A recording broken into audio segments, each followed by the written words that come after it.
मंत्री राधाकृष्ण विखे पाटील यांनी जरांगे पाटील यांच्यावर आता टीका केली आहे। जरांगे पाटलांनी भूमिका स्पष्ट केली पाहिजे असं त्यांनी म्हटलंय।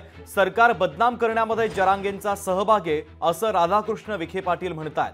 शरद पवारांनी फसवल्याचा विखे पाटलांनी आरोप देखील केलेला आहे। महत्त्वाची बातमी आपण पाहतोय, राधाकृष्ण विखे पाटलांनी आता जरांगे पाटील यांच्यावर टीका केली।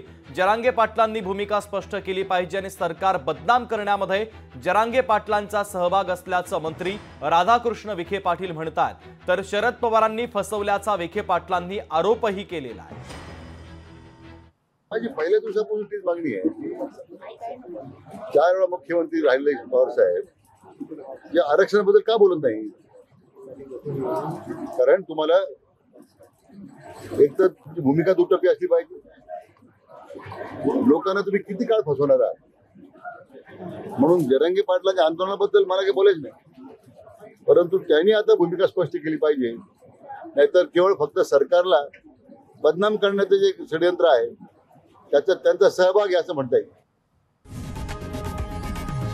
लोकशाही मराठी ऐका, पहा, जागरूक रहा।